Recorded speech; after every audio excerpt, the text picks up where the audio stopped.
So today we will study about the packaging of DNA helix and this is also known as nucleosomes. तो DNA में क्या क्या है? DNA हमेशा कुछ प्रोटीन्स के साथ एसोसिएटेड होता है and these proteins are known as histones. These histones are basic proteins. So these basic histone proteins are associated with DNA. So why these proteins are basic in nature? Because they are rich in basic amino acids. कौन कौन से basic amino acids होते हैं जो इसमें present होते हैं? These are lysine and arginine. ये lysine और arginine amino acids which are basic in nature, they are present in histones which make them basic. And these two of these amino acids, they carry positive charges in their side chains. Charges in their side chains and hence they have, अगर इनके पास positive charge है side chains में, so they are positively charged. Okay, and now these histones, ये जो proteins हैं histones, ये specifically वो प्रोटीन्स हैं जो सिर्फ और सिर्फ डीएनए के साथ ही प्रेजेंट होते हैं, ये हमें और कहीं पे भी नहीं मिलेंगे. So they are organized into a unit of 8 molecules. Unit of 8 molecules and that is known as histone octamer. एक यूनिट में हमारे पास हिस्टोन के 8 मॉलिक्यूल्स प्रेजेंट होते हैं और उसे हम कहते हैं हिस्टोन ऑक्टामर. एंड ये तो भी हमने बात करी कि प्रोटीन्स की, जो हिस्टोन प्रोटीन्स हैं they are positively charge whereas DNA is negatively charged. ये हम जानते हैं कि डीएनए जो है वो नेगेटिवली चार्ज्ड होता है and this negatively charge DNA is wrapped around positively charged histone octamer. Positively charged octamer and these two together like this. एक ये है 2 3 4 हिस्टोन के मॉलिक्यूल्स यहाँ होंगे और 4 ही हिस्टोन के मॉलिक्यूल्स इसके पीछे होंगे एंड न्यूक्लियस डीएनए जो है वो इसको इस तरीके से रैप करता है और आगे की तरफ भी चलता है. एक यहाँ पे यूनिट ये है, उसके आगे एक और यूनिट होगी, उसके आगे एक और यूनिट होगी, इस तरीके से ये यूनिट्स रिपीट होती रहती हैं and this unit is known as nucleosome. This unit is known as nucleosome and a typical nucleosome has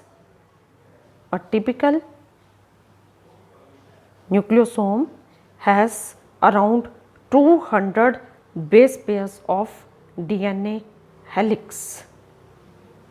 एक टिपिकल न्यूक्लियोसोम के पास डीएनए हेलिक्स के near about 200 base pairs present होते हैं. These nucleosomes they form the repeating units of a structure which is present inside the nucleus and that structure is known as chromatin. ये nucleosome जो हैं they are the repeating units of chromatin. Chromatin क्या है? These are thread like structures, thread like stained bodies. Stained means coloured, जिनके ऊपर colour चढ़ जाता है वो बॉडीज प्रेजेंट होती हैं which are seen in the nucleus. Chromatin को हम बनाते हैं ना थ्रेड्स की तरह न्यूक्लियस के अंदर. So that chromatin is formed of those nucleosomes and nucleosomes in the chromatin they can be seen as nucleosomes in chromatin can be seen as beads on string. Beads on string. Beads on string मतलब एक धागे में हमने मोतियों को पिरोया हुआ है, और इलेक्ट्रॉन माइक्रोस्कोप के नीचे जब हम इसको देखते हैं तो इसका स्ट्रक्चर हमें इस तरीके से दिखता है, लाइक बीड्स ऑन स्ट्रिंग। अब न्यूक्लियस के अंदर कुछ रीजन क्रोमेटिन का ऐसा होता है which is loosely packed and that stains light, and that region is known as euchromatin. Euchromatin.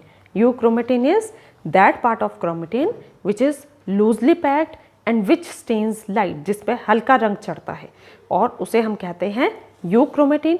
ये euchromatin कैसा होता है? It is transcriptionally active chromatin, मतलब इसी से हमारा RNA बनता है। इस euchromatin का ये जो euchromatin पार्ट है DNA का, इसी से RNA बनता है। And another part which is densely packed and stains dark, जो बहुत डेंसली पैक्ड है, एक दूसरे के साथ कॉम्पैक्टली अरेंज्ड है, जिसमें क्रोमेटिन जो ये धागे जैसे structures they stain dark, and that is known as heterochromation, and this heterochromatin is transcriptionally inactive. Now comes the search for genetic material. तो evidences for DNA as genetic material. इससे पहले ये पता नहीं था कि जेनेटिक मटेरियल कौन है, प्रोटीन्स हैं, कार्बोहाइड्रेट्स हैं, फैट्स हैं या न्यूक्लिक एसिड्स हैं। जब ये ट्रांसफॉर्मिंग प्रिंसिपल आया था उसके बाद आइडिया लगा था कि हाँ जो जेनेटिक मटेरियल है दैट इज डीएनए। तो इन 1928 इसमें सबसे पहले हम पढ़ेंगे transforming principle.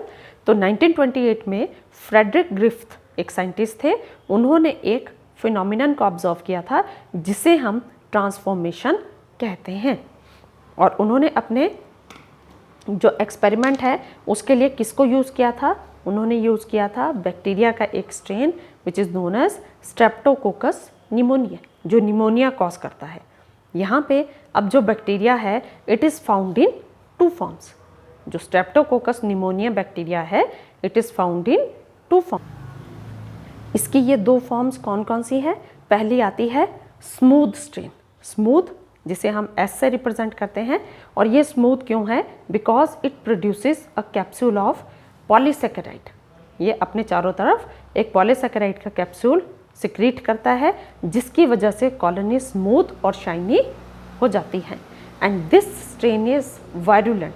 Virulent means it is capable of causing disease and it causes pneumonia. जो सेकेंड इसमें स्ट्रेन है दैट इज़ रफ। इसमें cells they lack capsule and they produce dull rough colonies. अब क्योंकि सेल्स के बाहर कैप्सूल एब्सेंट है, इसलिए जो कॉलोनीज उनसे प्रोड्यूस होती हैं they are dull and rough, and this strain is non virulent. क्योंकि अब कैप्सूल इनके चारों तरफ प्रेजेंट नहीं है इसलिए ये नॉन वायरुलेंट है, and they does not cause or rather they do not cause pneumonia. अब ग्रिफ्थ जो साइंटिस्ट थे उन्होंने अपने एक्सपेरिमेंट में क्या किया? उन्होंने बैक्टीरिया को उन्होंने चूहों को इन बैक्टीरिया के इंजेक्शंस लगाए, और क्या क्या देखा? सबसे पहली बारी में उन्होंने क्या किया? जो S स्ट्रेन था, जो हमारे पास ये स्मूथ स्ट्रेन है, जो इनको हम स्मूथ क्यों बोलते हैं? क्योंकि इसकी कॉलोनीज जो हैं वो स्मूथ और शाइनी होती हैं, and this strain is capable of causing disease. तो सबसे पहले उन्होंने S स्ट्रेन का इंजेक्शन चूहों को लगाया, और चूहे क्या हुए? मर गए, क्योंकि उनमें निमोनिया कॉज हो गया और वो चूहे मर गए। सेकेंड टाइम उन्होंने रफ स्ट्रेन जो चूहों में निमोनिया कॉज नहीं करता उसके इंजेक्शन लगाए, और चूहे जिंदा रहे क्योंकि उनको निमोनिया नहीं हुआ और वो जिंदा रहे। तीसरी बारी में अब उन्होंने क्या किया? उन्होंने S स्ट्रेन जिसको उन्होंने हीट किल कर दिया था, ये जो बैक्टीरिया थे उनको उन्होंने हीट पे किल कर दिया था, उन बैक्टीरिया के इंजेक्शन चूहों को लगाए और चूहे जिंदा रहे। अब क्या हो गया? अब इसमें S स्ट्रेन है उसको उन्होंने हीट से मार दिया, तो चूहों को इंजेक्शन लगाए, चूहे जिंदा रहे क्योंकि उनको निमोनिया नहीं हुआ। ठीक है। अब फोर्थ उसमें उन्होंने क्या किया? यही वाले हीट किल्ड S स्ट्रेन लिया जो उन्होंने थर्ड उसमें लिया था, और साथ में आर स्ट्रेन लिया लाइफ। अब यहाँ पे जो एस स्ट्रेन है वो हीट किल्ड है, ये भी निमोनिया कॉज नहीं कर सकता, और जो आर स्ट्रेन है जिंदा है वो भी निमोनिया कॉज नहीं कर सकता। उसके चूहों को उन्होंने इंजेक्शन लगाए, लेकिन चूहों को निमोनिया हो गया और चूहे मर गए। अब यहाँ पे अब क्वेश्चन ये अराइज होता है कि ये दोनों तो कैपेबल ही नहीं है, ना एक है ना एस स्ट्रेन जो इसको हमने हीट किल किया, ना ये निमोनिया कॉज कर सकता है, और जो आर स्ट्रेन है जो लिविंग है वो भी निमोनिया कॉज नहीं कर सकता। तो चूहों में कैसे निमोनिया हुआ और चूहे कैसे मर गए? तो इसका आंसर करने के लिए उन्होंने क्या कंक्लूड किया कि R strain bacteria had somehow transferred by heat killed S strain bacteria. उन्होंने कहा कि जो heat killed S strain bacteria हैं वो तो कैपेबल हैं ही नहीं निमोनिया कॉज करने के, लेकिन अगर चूहों को निमोनिया हुआ है तो इसका मतलब यही है कि जो आर स्ट्रेन बैक्टीरिया हैं वो किसी ना किसी तरीके से ट्रांसफॉर्म्ड हुए हैं, and this transforming principle transferred from heat killed S strain has enabled R strain to synthesize a smooth capsule and become virulent। और इस heat killed S strain से कुछ ऐसा R strain में गया है जिससे वो virulent बन गए हैं, and this must be due to the transfer of genetic material। और उन्होंने कहा ये तभी पॉसिबल है अगर जेनेटिक मटेरियल जो है वो हीट किल्ड एस बैक्टीरिया से आर स्ट्रेन में जाएगा, तभी आर स्ट्रेन जो है वो अपने आप को वायरुलेंट स्ट्रेन में कन्वर्ट कर सकते हैं। But the biochemical nature of genetic material was not defined from his experiments. Griffith के एक्सपेरिमेंट ने ये तो प्रूव कर दिया कि हाँ ये जेनेटिक मटेरियल है जिसने आर स्ट्रेन को जो नॉन वायरुलेंट था उसको वायरुलेंट बना दिया है, लेकिन ये जेनेटिक मटेरियल है कौन सा ये उसके एक्सपेरिमेंट से क्लियर नहीं हो पाया था। फिर उसके बाद आया biochemical characterisation of transforming principle. उसके बाद देखा गया कि अच्छा ये जो है ये कौन सी चीज़ है जो इसको कन्वर्ट कर सकती है। तो prior to the work of Avery MacLeod and McCarty 1944, ये रादर हम इसको 1944 का ईयर हम लेंगे। तो इनके वर्क से पहले ये तीन साइंटिस्ट थे जिन्होंने बताया था कि जो जेनेटिक मटेरियल है दैट इज़ प्रोटीन। इनके वर्क से पहले कौन कौन? Avery, MacLeod and McCarty. Genetic material was thought to be a protein. इससे पहले सोचा जाता था कि जो जेनेटिक मटेरियल है वो प्रोटीन है। उन्होंने काम किया to find out the biochemical nature of this transforming principles. उन्होंने कैसे प्रूव किया कि ये जो जेनेटिक मटेरियल है वो डीएनए है? उन्होंने क्या किया, सबसे पहले DNA alone from S bacteria caused R bacteria to become transferred. उन्होंने पहली कंक्लूजन निकाली कि जो एस बैक्टीरिया है वहाँ से सिर्फ डीएनए ही जाएगा और वो आरएनए बैक्टीरिया को ट्रांसफॉर्म कर देगा। दूसरे केस में उन्होंने क्या किया, अब उन्होंने एंजाइम्स डाले। कौन सा एंजाइम डाला? प्रोटीएजेस। प्रोटीएजेस क्या करेगा? प्रोटीन डाइजेस्टिंग एंजाइम है ये। और दूसरे कौन से डाले? आरएनएस। आरएनएस कौन से हैं? आरएनए डाइजेस्टिंग एंजाइम्स हैं। They did not affect transformation. जब इन्होंने प्रोटीएजेस एंजाइम डाले, आरएनएस एंजाइम उसमें डाले, तो उसकी वजह से ट्रांसफॉर्मेशन पे कोई भी फर्क नहीं पड़ा।